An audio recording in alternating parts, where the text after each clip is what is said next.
यीशु मसीह के सामर्थी नाम में आप सभी को जय मसीह की। आज हम परमेश्वर के वचन से अनंत जीवन के बारे में सीखने जा रहे हैं। परमेश्वर का वचन यूहन्ना 3:16 जिसे हम सभी विश्वासी बहुत पहले से जानते हैं, फिर भी मैं ये विश्वास करती हूँ कि हम सभी ने इस वचन को अभी तक सही से ना ही समझा है और ना ही इसे हमारे जीवन में उपयोग में लाए हैं। परमेश्वर का वचन यूहन्ना 3:16 हमसे कहता है, क्योंकि परमेश्वर ने जगत से ऐसा प्रेम रखा कि उसने अपना इकलौता पुत्र दे दिया, ताकि जो कोई उस पर विश्वास करे वह नष्ट ना हो परंतु अनंत जीवन पाए। आमीन। अब तक हम इस वचन से इसी तरह सीखते आए हैं कि यीशु मसीह इस संसार में आए और वो क्रूस पर हमारे पापों के लिए मरे ताकि हम नष्ट ना हों। और ये एकदम सच है। ये वचन हमें यही कहता है कि यीशु मसीह का इस संसार में आने का मकसद और क्रूस पर अपने जान देने का मकसद और फिर से जी उठने का मकसद यही था कि हमें अनंत जीवन प्राप्त हो, क्योंकि अनंत जीवन और हमारे बीच में जो पाप था वो एक रुकावट की तरह था। और ये बात सच है कि यीशु मसीह हमारे पापों के लिए मरे हैं, और ये भी सच है कि हम यीशु मसीह पे विश्वास करते हैं, और हम जो भी यीशु मसीह पे विश्वास करते हैं वो कभी नष्ट नहीं होंगे। परंतु परमेश्वर का सुसमाचार इससे कहीं अधिक बढ़कर है। परमेश्वर के सुसमाचार का सही अर्थ ये है कि परमेश्वर हमें अनंत जीवन देना चाहता है, और मैं आपको ये अभी समझाने वाली हूँ। यूहन्ना 17:3 में परमेश्वर का वचन हमें बताता है कि क्रूस पर चढ़ने से पहली रात पे प्रभु यीशु मसीह ने प्रार्थना करी और कहा कि अनंत जीवन यह है कि वे तुझ एकमात्र सच्चे परमेश्वर को और यीशु मसीह को जिसे तूने भेजा है जाने। आमीन।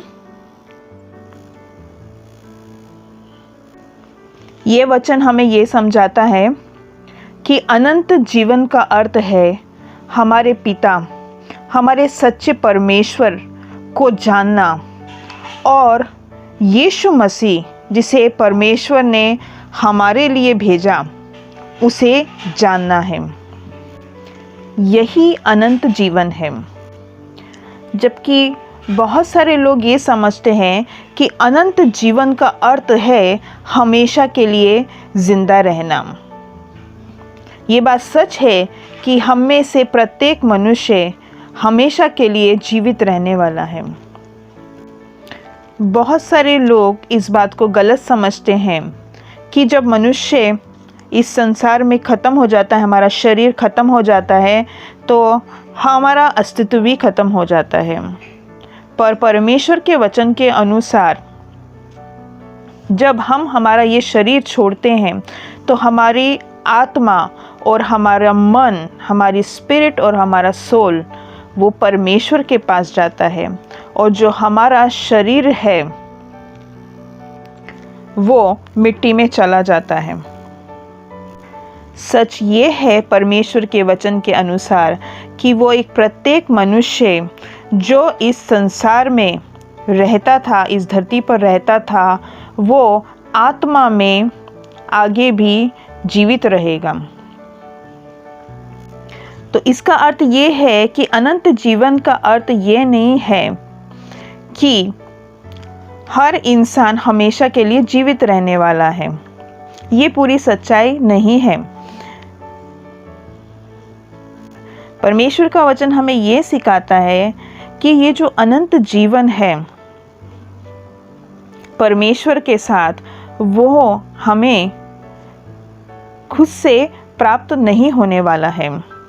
कुछ लोग ऐसा कहते हैं कि अनंत जीवन का मतलब है कि हम हमेशा के लिए स्वर्ग में या नरक में जीवित रहने वाले हैं, परंतु अनंत जीवन सिर्फ इतना ही नहीं है। परमेश्वर का वचन यूहन्ना 17:3 में यीशु मसीह ने हमसे कहा है कि अनंत जीवन का अर्थ है परमेश्वर को और यीशु मसीह को जानना। ये बहुत बढ़ के है हमारे सिर्फ ज्ञान से। जो यहाँ पे शब्द है जानना, उसका अर्थ है कि परमेश्वर के साथ हमारा एक होना। परमेश्वर के वचन के अनुसार जानने का अर्थ है परमेश्वर के साथ घनिष्ठता, परमेश्वर के साथ आत्मीयता और परमेश्वर के साथ हमारा व्यक्तिगत संबंध। हालेलुया। मोक्ष का सही उद्देश्य स्वर्ग में हमेशा के लिए जीवित रहना नहीं है, हालांकि एक बहुत बड़ी बात है, परंतु मोक्ष का सही उद्देश्य है कि हमारी परमेश्वर के साथ आत्मीयता, घनिष्ठता और व्यक्तिगत संबंध। बहुत सारे ऐसे लोग हैं इन संसार में जिन्होंने परमेश्वर से अपने पापों की क्षमा मांगी है, वो परमेश्वर के आगे रोए हैं और उन्होंने पश्चाताप किया है, पर कभी भी उनका जीवन में परमेश्वर के साथ में घनिष्ठता ऐसा लक्ष्य नहीं रहा है।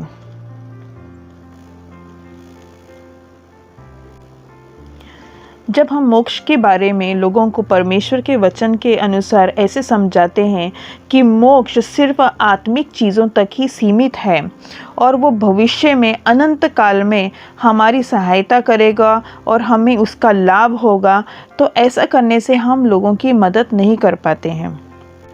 बहुत सारे लोग इस संसार में हैं जो वो इस समय इस संसार में सच में एक नरक का जीवन जी रहे हैं। बहुत सारे लोग डिप्रेशन में हैं, गरीबी में हैं, उनके जीवन में झगड़े हैं, उन्हें बहुत लोगों ने रिजेक्ट किया है, उनके जीवन में बहुत सारी हानि हुई है या दुख है, या उनकी शादियाँ एक सक्सेसफुल शादियाँ नहीं साबित हुए हैं। ऐसे लोग हर दिन जीने की कोशिश कर रहे हैं। वो सिर्फ यही चाहते हैं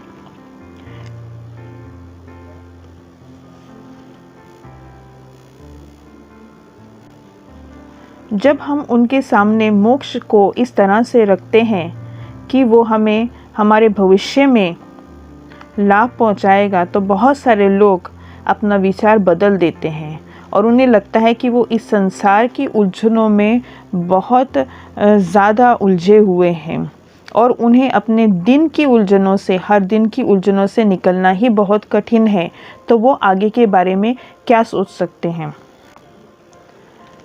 परंतु परमेश्वर का वचन गलातियों 1:4 हमें बताता है कि यीशु मसीह सिर्फ इसलिए नहीं आए कि हम नरक के श्राप से बच सकें और आशीर्वादित होकर स्वर्ग में हमेशा के लिए हमारा जीवन बिताएं, पर यीशु मसीह इसलिए भी आए हैं कि वो हमें इस संसार के, इस दुष्ट संसार की दुष्टता से बचा सकें। यीशु मसीह हमारे जीवन में इसलिए आए हैं कि हम परमेश्वर के साथ में घनिष्ठता का, आत्मीयता का और व्यक्तिगत संबंध का जीवन हमारे पिता परमेश्वर के साथ आज बिताएं। यीशु मसीह आए हैं कि हम फिर से परमेश्वर के साथ एक हो जाएं, उसके साथ घनिष्ठ हो जाएं और उसके साथ एक व्यक्तिगत जीवन बिताएं। यीशु मसीह हमसे प्यार करते हैं और यीशु मसीह को चाहते हैं कि हम उनके साथ में आत्मीयता में और घनिष्ठता में हमारा जीवन बिताएं। यीशु मसीह चाहते हैं कि वो हमें एक अच्छी और बेहतर ज़िंदगी, जो हमें किसी भी अलग तरीके से नहीं मिल सकती है, वो दें।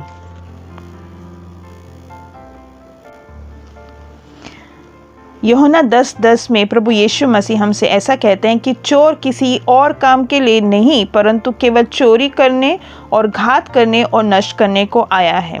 मैं इसलिए आया कि वे जीवन पाएं और बहुतायत से पाएं। आमीन। परमेश्वर आपसे प्यार करते हैं और परमेश्वर चाहते हैं आपको अनंत जीवन देना। परमेश्वर चाहते हैं कि आप एक भरपूर जीवन पाएँ, और मैं ये सच मानती हूँ कि आपको इस भरपूर और बहुतायत और अनंत जीवन की आज ज़रूरत है। यीशु मसीह सिर्फ हमारे पापों की क्षमा के लिए नहीं मरे हैं, पर यीशु मसीह इसलिए मरे और मरकर ज़िंदा हुए हैं कि हम परमेश्वर के और यीशु मसीह के निकट आएं।